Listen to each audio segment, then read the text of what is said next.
I think if I hear you call me Becky one more time, six-pack, I'm gonna pop your tops. All six of them. Who are you?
Hey, this is Matt. Once again, we're back to another video. This is another paid request, this time from Edward. Thank you so much for that.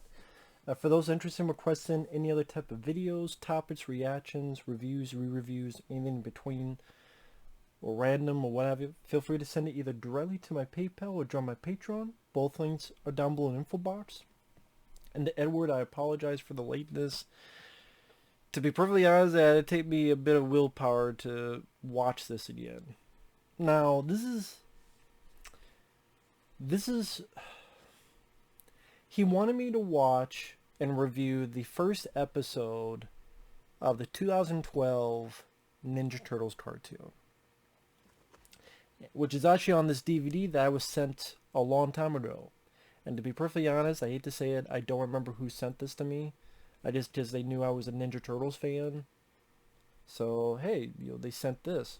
Which I kept because it's a gift. I don't throw away gifts. I don't. Now, for those who don't know me, I'm a Ninja Turtles fan. I grew up with the 80s cartoon. But I enjoy the cartoon for nostalgia reasons. When it got to the 90s, I loved the first movie. I loved the second movie. The third film, not so much. But then, when it got to the mid and late 90s, my interest died off just because there wasn't really anything Ninja Turtles related. You're growing up, you're going through school, then you're going through high school, more serious things pop up, and my interest just went downhill. Until it was around the early 2000s where I got a computer, looked up, and I found this thing. I know it's going to be cringeworthy when I say it. Fan fiction. Because there's a lot of bad fan fiction. But then when you take a chance on it, there's some really good stories that really delve deep into the characters. You just gotta search through the other, type of ones. And I'm like, wow, these characters could be three-dimensional. What a shocker. And then that was around the time where the 2003 cartoon was being made. And I'm a fan of this cartoon. In fact, very soon I'm going to be reviewing season 3, at least by the end of this month, because that was another request from a very nice guy named Lucas. And I love this show to death. This is my favorite, became my favorite cartoon, one of my favorite versions of the Turtles. I love what they did with it. Yes, it's still a kid's cartoon, but there's a lot of serious moments. There's very action-packed, and like everything, there's nitpicks here and there, but I thought they, for the most part, did the characters justice, especially for the first 4 or so seasons. But I like the whole show. Again, there's lesser ones in there, season-wise, to be fair, but I do like it. And I like Turtles Forever, kind of the ending of the show. Now, of course, years later, Peter Laird, Peter Laird and Kevin Eastman created the characters and had the original comic books. By this point, Kevin Eastman had long left to do his own thing, work on Heavy Metal magazine, and do his own thing. So Peter Laird owned the rights, and he was one of the main guys behind this cartoon, as well as the 2007 CGI movie. But then, around 2011, give or take, he sold it to Nickelodeon. And in my opinion, that was the worst decision that guy ever made, because Nickelodeon is with Paramount. Paramount worked with Michael Bay on the on the Transformer movies. So of course, get that guy to produce those piece of shit live action films in 2014, 2016. And then they did this, which I will be honest, when I first heard about this show and I saw the animation, I saw the designs, I'm sorry, when I looked at these two, to me, there's no substitute for me. These guys look a lot better, design-wise, look-wise, action-wise than these. These look very much kiddified, like they're supposed to be 15, but they look like they're 10 years old. I will say, though, that the animation is not that bad compared to when they canceled this show and they did the other show in 2018, Rise of the TMNT, which is, I wonder how they got that title. They were very creative. Like, that was called Rise of the TMNT, and what's the first episode called? Rise of the Turtles? Wow, Nickelodeon, and you guys are really creative. And the Rise of TMNT, there were episodes on YouTube for a while. I don't think they're there anymore. Out of curiosity, I saw some, and I was ready to blow my fucking brains out.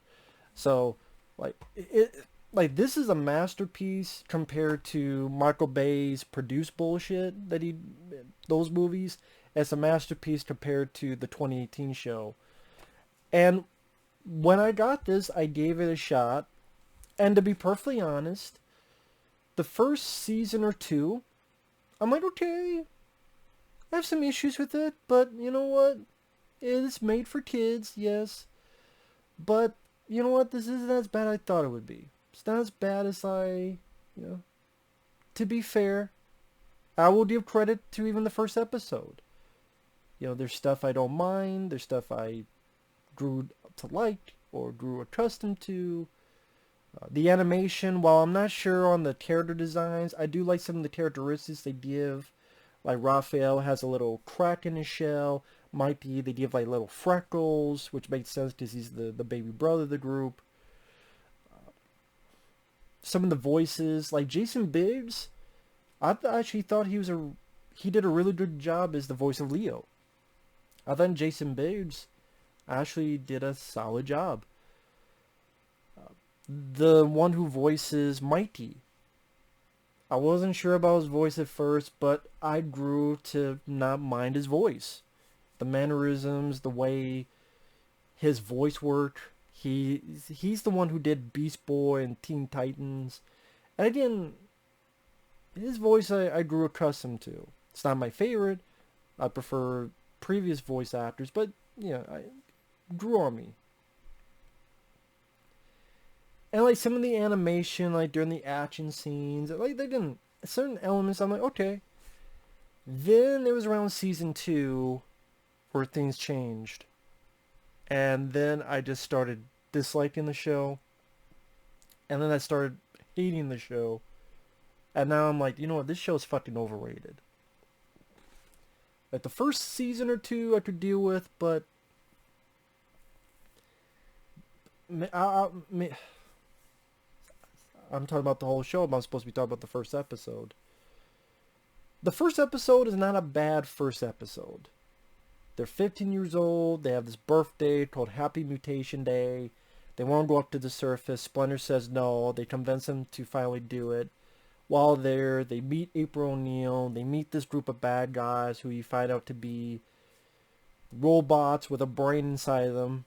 They're not the Utroms, which is what they would have been called in the comic books and the 2003 cartoon. They're called the Krang. Why they called the Crane and not the Utroms? Because as the show went on more and more, someone said it best. This was a reboot of the franchise in which they took a nod to the comic books. This is a reboot of the 80s cartoon. That's really the way to look at it, because this goes back to them loving pizza. This goes back to more ode to the 80s cartoon.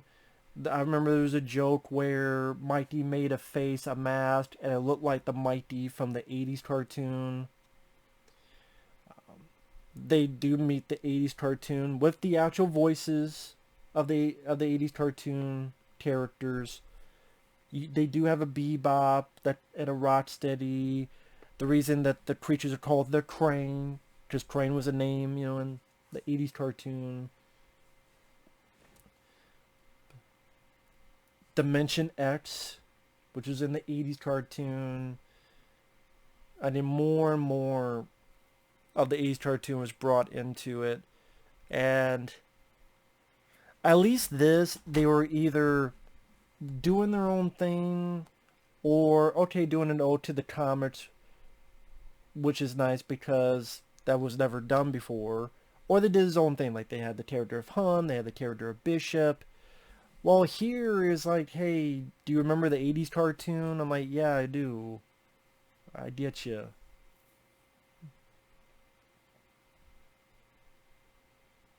And like, as a first episode, again, some of the voices I don't mind, some of the animation I don't mind. The look of the turtles, I always thought you see how on their face there's like a big line. I get it's to separate the upper and lower, but that always did look a bit weird to me. It just makes them look a bit fucked up, like someone, like when you crease a piece of paper, you see the crease, it's like, but I didn't, the way the bodies move are fine, and the way the city looked is fine for a kid's show. I prefer this type of animation. I prefer that, but I mean, even the intro song is a nod to the 80s cartoon, Turtle Power. But then they do it's not exactly the same, but it's an ode to it. Although, to be fair, I love this cartoon, but the worst part is the music. The music absolutely sucks in this. It is the worst theme song of the Turtles, which sucks, because it's my favorite show, but it's the worst fucking theme song. So, if I had to give credit, this theme song is better than that, to be fair. And like, when even watching the first episode, when I was watching the first season or two, I liked the bits between Raph and Mighty. They have this bond, with each other, where there's a lot of nice little moments between the two. And those being my two favorite characters of the Turtles growing up, that was nice to see in the show, at least for the first season or two.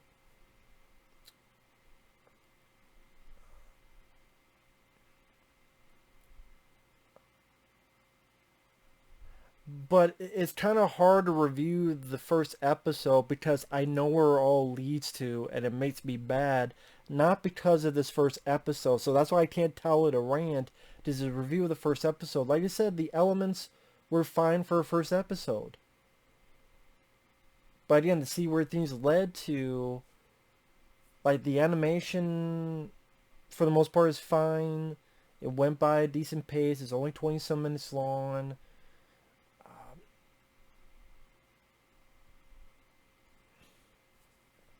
They definitely meet April pretty damn quickly.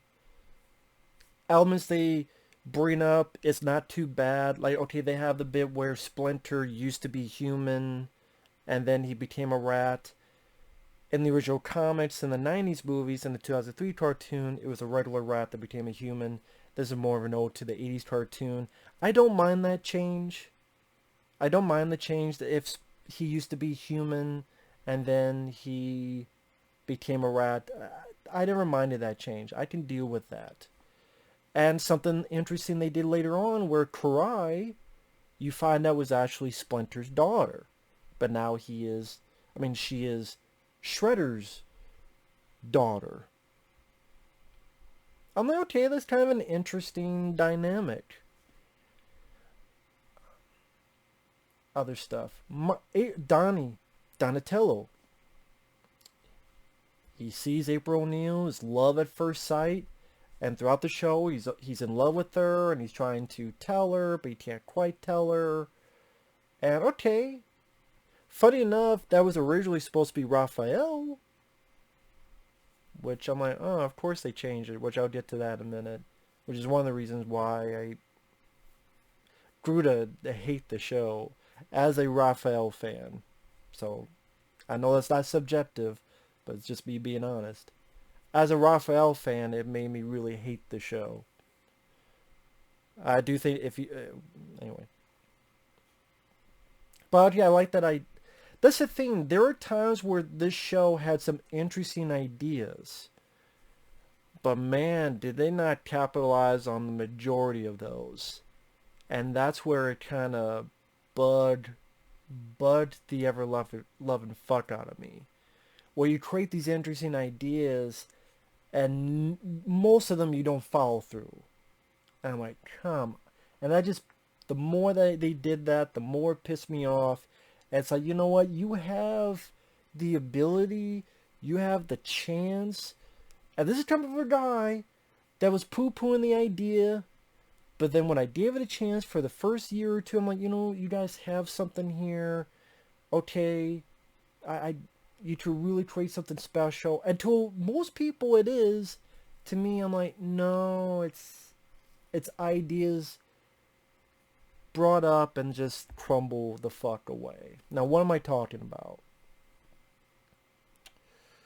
Number one, the Donatello having a crush on April O'Neil. Don't mind the idea. You could be a Beauty and the Beast type of idea. It could be any number of sources. The Shape of Water without the sex. But they do absolutely nothing with this idea. Because they pussyfoot around it. Then they did Casey Jones. They pussyfoot around it some more. And by the end of the show, is anything resolved? Is anything concrete? No. So they pussyfooted around for how many years? And they just said, nah. You don't do anything about it? No. Then why the fuck did you bring it up over and over again for years? Yes, she's with Casey. Or yes, she's with Donnie. You brought it up for year after year, and you did nothing with it. So what was the fucking point? Just a waste of fucking time. And I just saw this dwindling of the show where they got two. It's like, no, what other 80s Ninja Turtle stuff can we reference next? Or what other movie can we reference next? Or there was a section of the show where it got from the second to the third season where it's like, what horror movie can we reference next? Oh, we reference Nightmare on Elm Street because we have a bunch of Dream Beavers, but one of them's voiced by Robert Englund. Oh, let's reference Friday the 13th, but it's a plant creature with a hockey mask, and it turns people into plants. What references can we put into instead of the story? Now, I'm not saying this did that perfect, but I got less annoyed with this than this show. And also, whatever flaws this have, you can look at it and do better. You can do better. That's not... So, yes, I would be more harsh on this because you can learn from the past. You can do better in the present. Leonardo.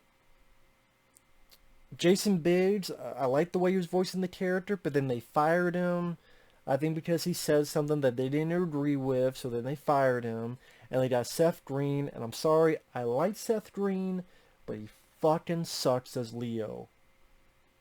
I'm sorry, I like Seth Green. Robot Chicken, and Idle Hands, and Austin Powers films. But he was a terrible voice for Leonardo. He did not fit. He fit as well as me voicing Mickey Mouse. It doesn't fit. So, Leo, to me, got fucked up.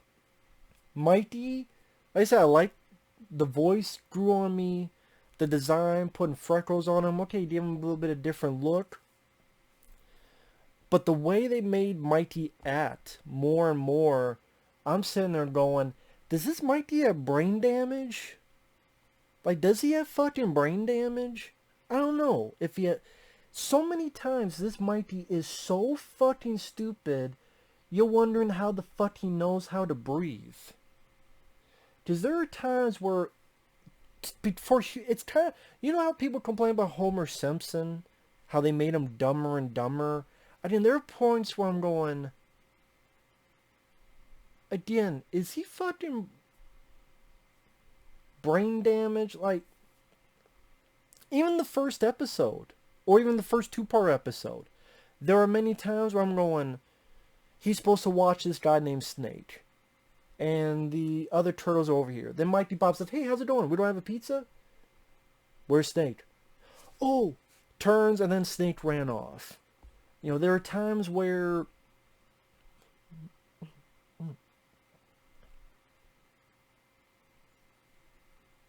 I forget what episode it was. They didn't say the word, but he pretty much did not know what was in the sewer. Like, people flush their toilets. Stuff goes in the sewer. Again, they don't say it because it's a kid's show, but like Mighty didn't know anything about that. He was too stupid to know that. Or Leo tells his plan, we're going to wait and look for this guy. When this guy arrives, we're going to attack. And I probably explained to everybody, and Mighty still doesn't get it. Leo tells him again, and then Mighty goes, oh, then we got ourselves a band. I'm like, Mighty is innocent. Maybe he's naive. Or a jokester. And a lot of people hate the Mighty on this show. I actually like him. Because part of his... Yeah, he's supposed to annoy his opponents. But I never thought of him as stupid. As in the brain damaged moron. He very much still held his own. This... Sometimes I just go... He's too fucking stupid. I mean, it was meant there for the jokes, and it's like... And then, like, Donatello, like, he loves April, but... And then there are times, it's... Throughout the show, it seemed like he was almost a fucking stalker with April. Like, creepy stalker. But then... They did absolutely nothing with... Like, why did you bring it up if you're going to never do anything with it? Either do something with it, or don't fucking bring it up at all. Again, it's like so many ideas. It's like, when you got into season 2, there was an interesting idea. Because Raphael has his pet turtle named Spike. Because there's this mutagen that is prevalent throughout the show. At one point, it gets onto this turtle, and it becomes a bigger turtle, and becomes the character of Slash, voiced by Corey Feldman. Which is interesting, because Corey Feldman is voicing that character, and then Raphael is voiced by Sean Astin, so it's like a reunion of the Goonies. And okay, this could have a lot of potential. This turtle, who used to be Raphael's pet, or a friend, but it attacked his brothers because Raphael talked trash about his brothers, but he would just be mad. Slash took it not only personally, but word for word what Raph said, so he was attacking and kidnapping his brothers, and Raph fought him to a draw, and Slash ran away. I'm like, okay, there could be some really cool, interesting dynamic of... This is like the Raphael that goes too far. The Raphael that's just off the deep end. The Raphael that didn't have his brothers. Yes, I still know it's a kid's show, but there's potential. No, the next time you see Slash, he's been caught, he gets rescued, and he gives a salute to Raphael. And then the next time you see him, by the end he's friends, he's an ally, he's a good guy. And I'm like, wow, they completely pissed that away.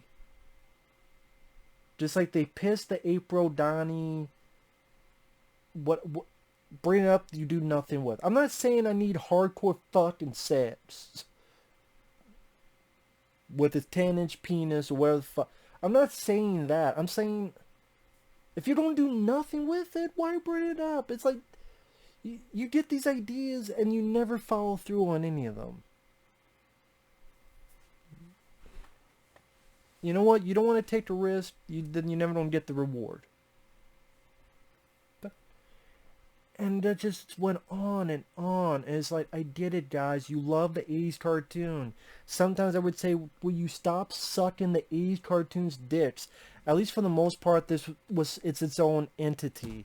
This is like the 80s cartoon 2.0. That's what it got to at points. And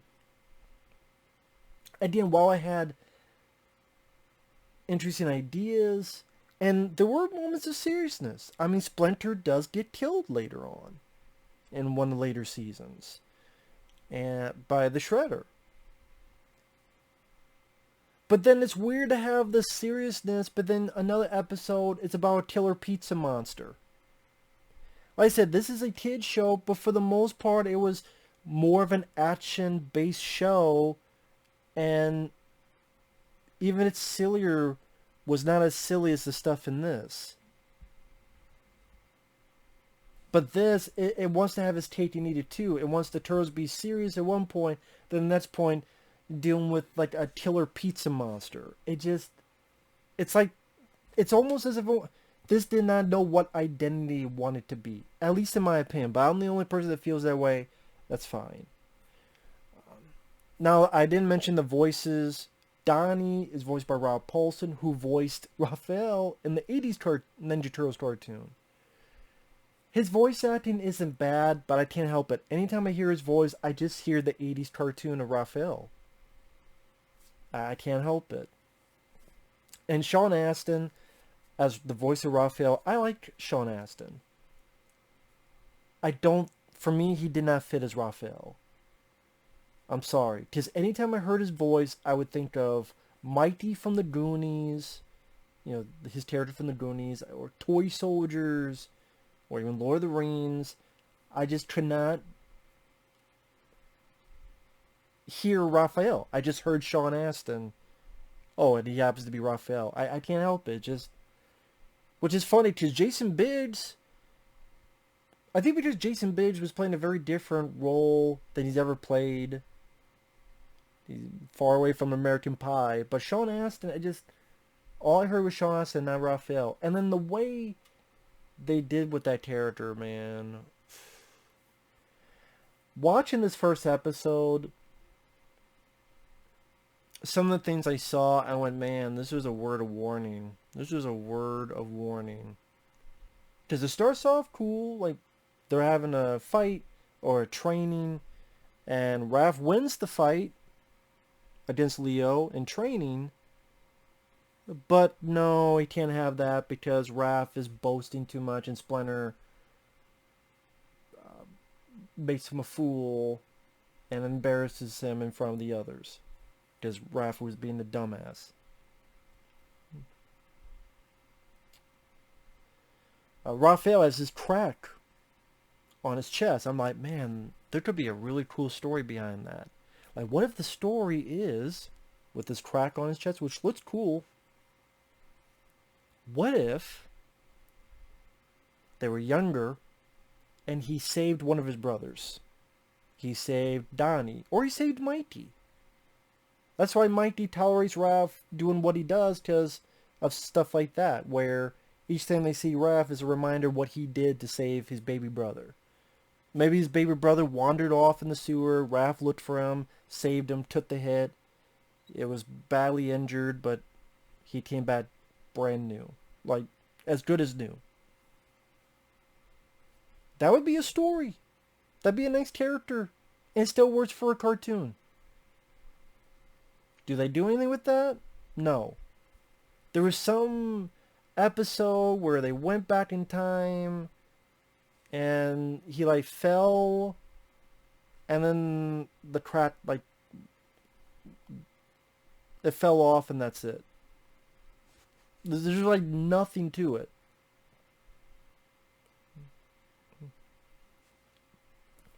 I'm like, wow. Like, there was no foresight. There was no... I could see that even though by the end of season 1, I think they were renewed for season 2 and season 3. I think... I do think by the end of season 1, like, literally, they got 2 more seasons. Which means, now that you know you don't get at least 3 seasons worth, you could... But they don't. All these stories... Oh, something about this. No. Why is Mikey so stupid? For laughs. This whole thing with April and Donnie, you don't do anything with it? No. Instead, they gotta spend more time with Leo watching a cartoon, and each season they watch a different cartoon. This is our ode, and this one, Space Heroes, this is our ode to the anime Star Trek show. And I know what people are going to say, Matt, you're taking this too seriously as a cartoon. You're right. You're absolutely right. But at the same time, I still would say there's so many missed opportunities. And for me, so many people said this was a step forward. Me, it was a step backward from this. That was a step backward from this. And show because of how popular the show was, how beloved it was, and then that led to Michael Bay producing those Ninja Turtle live action films, and then Rise of TMNT. I'm like, wow, we've gone so much backwards instead of forwards. There will never be, a satisfying movie that these characters could be done justice again, or a show. It's only meant for kids. They love pizza. It's all their... That's as high as they don't go on the ladder. Again, while there was... In the first 2 seasons, there was some Raph and Mikey moments. Some nice... by one point... Might have been in season 2. Raph's going crazy, then Mikey hugs him. Hey, it's going to be okay. Maybe that's going to lead to something in the future. No. What I mean by that is that, oh, Mikey helped Raph. Now Raph's going to help Mikey, save him. Like some emotion. No. I guess the best way for me to end the video is with Raphael. The reason... Sorry, I fucked up my voice.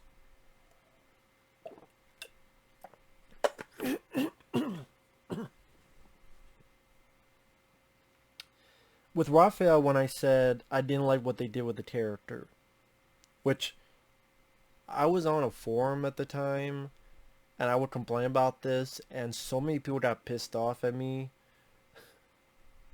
You're saying the same thing. Yeah, because no, I'm asking questions and no one's answering my question. You guys are saying this is great, great, great. I said, well, but what about this? What about this? And no one's answering. I'm like, well, I guess I'll do it again and again until I get an answer. And I didn't really get an answer. It's just a cartoon. I'm like, okay, I get it. But I also have the ability to say more stuff. Raphael is a total fuck up in this show. I said it. Yes, sometimes he gets moments where he can punch something, get some granted, but in the grand scheme of things, he is the most useless turtle in this group. This guy is a worthless piece of shit.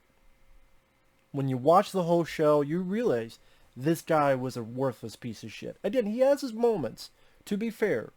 I mean, with how many years it was on, by accident, someone would have to have moments.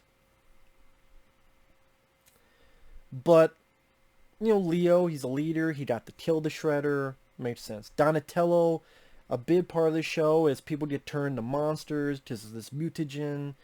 He's the guy who comes up to fix it, to get an anti-mutagen. Then this whole thing with April, all this stuff, which led to nowhere. Mighty, even though when they get to Dimension X, he becomes like the king of Dimension X. He knows how to fight. He knows the environment. He knows what to do. He leads the others to X, Y, and Z. He's the king, the prime, creme de la creme of Dimension X. Raph, just a constant amount of fuck-ups. Even in this episode, there's a point where they're fighting these train robots for the first time. Who's the first one they get knocked out and knocked down? Raphael. There's a car chase. He gets on the car. What happens? He just flown off, hits a building, knocked out. Leo throws a star, stops the vehicle.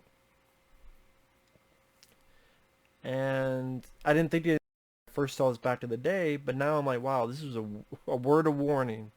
This is a warning sign. I didn't see the warning signs.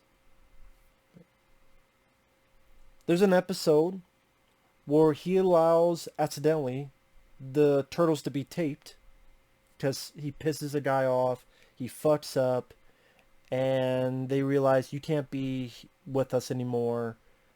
And there's even a scene where Splinter has Raph stand here, don't move. These three are going to shoot shit at you, hit you, and you can't do anything. And like all these things hit and attach him, and he's not supposed to do anything. And the only goal of this episode was him to fix his own mistake. And that's like the only thing he could do is fix something that he himself fucked up. Again, he allowed the turtles to get filmed, which will show who they are to the world. He's got to fix his own mistake. There's a point where he's the reason his pet accidentally gets turned to this monster named Slash. Because he left the mutagen there. He wasn't paying attention. He accidentally did it. Plus all his bitching about his brothers made him, Slash, go, oh, I'll better take care of them for you. So once again, it's Raph having to fix his own mistakes. Like, he's Frankenstein. That's the monster. He's got to fix his own mistake. There's this one roach thing Donnie invents. Like a robot roach thing. Raph gets pissed, gets scared, because he's afraid of bugs.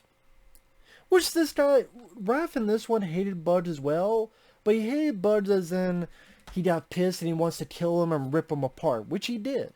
Many times this Raphael would kick them, tear them apart.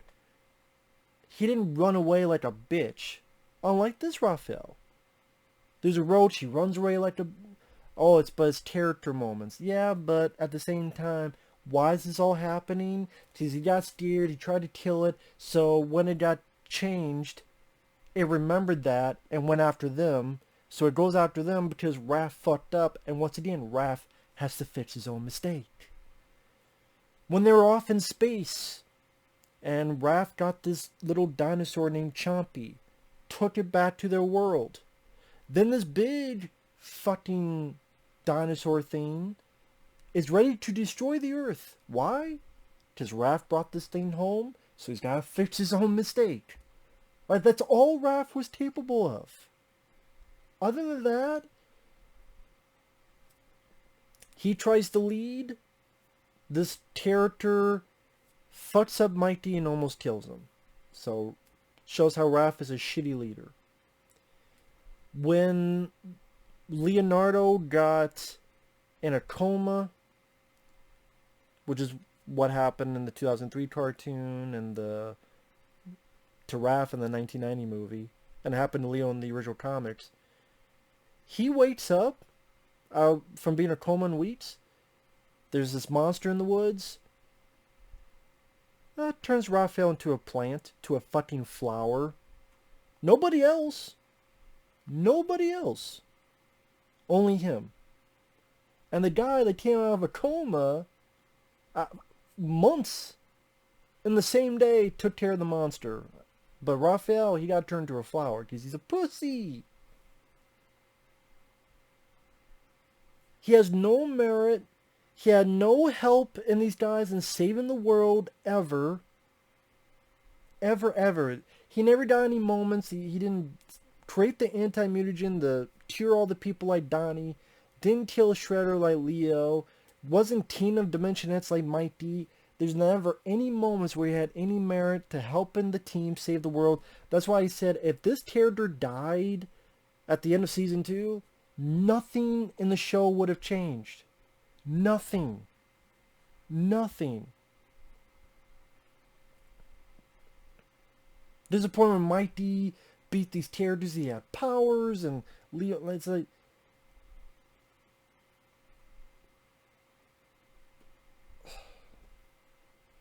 again, more and more and more. These are to the point where him and April are there when Splinter is killed, and Raph couldn't do anything. And do they bring that up? Like, he was there, and he's the one who saw their dad die? No. These are to the point later on where he gets possessed, where they put like a fucking slug in his head. You remember Star Trek II, The Wrath of Khan, when they put the thing in someone's ear? Kind of like that. And you think, oh, well, this is going to be cool. Evil Raphael versus... There was a comic book series. Was it... God, what was the company name? Not Mirage, that's the older one. And not Image, that's an older one. Fuck. I can't think of the name, but it had like... Leo was turned to the dark side and was with Shredder. You could do similar to that. No. Lasted one episode. Leo embarrassed Raph, hugged him, and everything was fine. That's what I mean. Like, wow, you had all this potential. You did nothing with it. When they were fighting monsters like vampires, who's the first to get bit 2 minutes in? And the entire rest is Mighty having him on a leash while Raph is a vampire and tied up? Well, I just answered the question. All the other turtles can fight monsters and vampires. Raph, 2 minutes in, he's been bit and he's now on a leash. Like a bitch. Like a puppy. So yeah, a bitch. That was just so consistent over and over and over and over and over and over and over again. Oh, they gave him a love interest, this girl named Mona Lisa. Well, they gave everyone that. Leo was with Cry, but not really. Mighty... Well, I guess they didn't do too much with Mighty. Maybe, but it's like... Even then, like, when Raphael kisses Mona Lisa, you know that old thing where someone's leg pops up and back in the day it was usually the lady. Well, it shows that Raph was the bitch in the relationship because he lifted his leg when he kissed Mona Lisa. I just like, this guy in this show is a fucking pussy and a fucking bitch. There's even a fucking episode where he's afraid of riding a fucking horse. He's afraid of riding a fucking horse. So, I know I'm the only one that looks at it that way, but that's just that and more and more. And even the final episode. You think, okay, the final episode. Even the final episode of this was at least Casey Jones and April getting married. The rest of the episode... But technically, the final episode, you would say, is Turtles Forever. And that's a pretty decent way to end this whole multiverse thing.